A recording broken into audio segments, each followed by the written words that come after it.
जय जगन्नाथ। हरिहर सेवाश्रम श्रीमद् भगवत गीतार आउ गोटे एपिसोड को आपण समस्त को अनेक अनेक स्वागत। श्रीमद् भगवत गीता द्वितीय अध्याय सांख्य योग श्लोक नंबर 34। अकीर्तिम चापि भूतानि कथयिष्यन्ति देव्ययां संभावितस्य चाकीर्तिर्मरणादतिरिच्यते।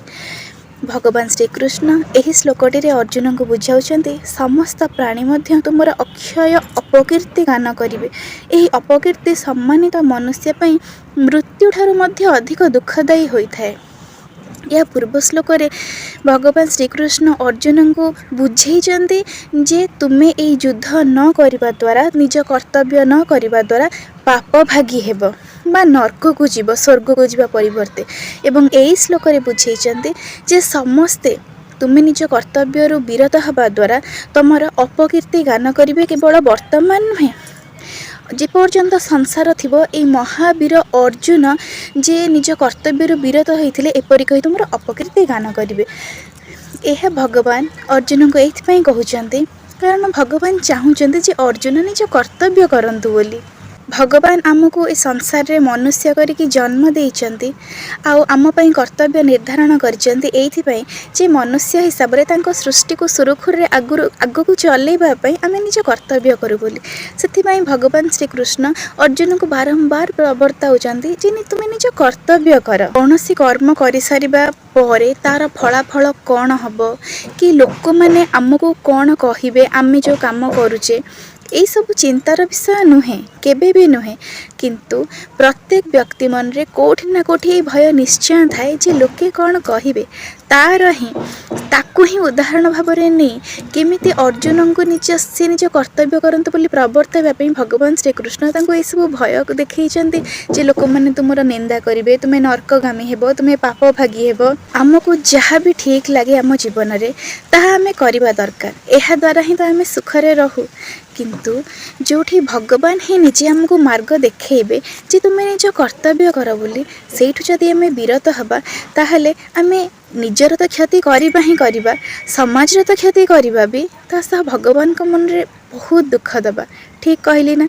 से भगवान श्रीकृष्ण अर्जुन को बारंबार बुझाऊँच गोटे भल कम संसार मंगल ये युद्ध करने कर्तव्य आउ माध्यम आमको बुझाऊँच जे आम जीवन में आम जहाँ सब कर्तव्य से निर्धारित कर सब कर दरकार।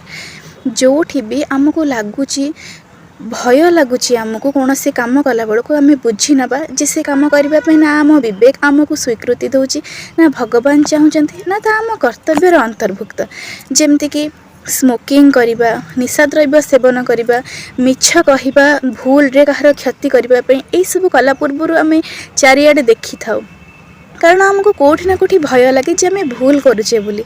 किंतु जो आम निज कर्तव्य ठीक रे करूँ से आमको भय न थाए खुशी थाए जे मु निज कर्तव्य ठीक रे करछि। एटा ही तो मनुष्यर प्रवृत्ति अंतरात्मा रूप से भगवान ही रही आमको ये सब कर्म कराउथांती आउ जोठी भगवान ही चाहते आम निज कर्तव्य ठीक रे करूँ यही कर्म सब करूँ बोली सेठु आम जदि विपथगामी हबा तेबे आम निजर क्षति करबा सह भगवान को दुखी करबा।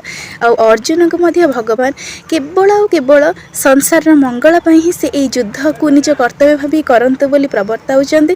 आउ अर्जुन मध्य भगवान को सम्मान दे धीरे धीरे धीरे धीरे निजर मोहरु बाहरी किपरि भाबरे राजी होइचंती भगवान को कथारे आउ तांकर सबु प्रकार मोह भूल धारणा केमती दूर होइछि ताहा आमे श्रीमद् भगवत गीता पाठ करिबा द्वारा आगु बुझी परिबा। ता सह श्रीमद् भगवत गीतार प्रतिटी उपदेश मूल्यवान ताकू जदि आमे जीवन रे सबु बेले प्रयोग करिबा ना हमर दैनंदिन जीवन रे छोट छोट परिस्थिति रे आमे खुशी पाई परिबा आम द्वारा भूल हेनी आम परमात्मा सह जोड़ी होकर रहीपर आ निज आत्मार संस्कार उन्नति आनीपर। से प्रत्येक दिन श्रीमद् भगवत गीता पठन अथवा श्रवण करने सह तार प्रतिटी उपदेश को निज जीवन में उपयोग करके आगू को बढ़ी चलवा। वीडियोटी भल लगे लाइक करूँ शेयर करूँ और चैनल को सब्सक्राइब करनी। जय जगन्नाथ।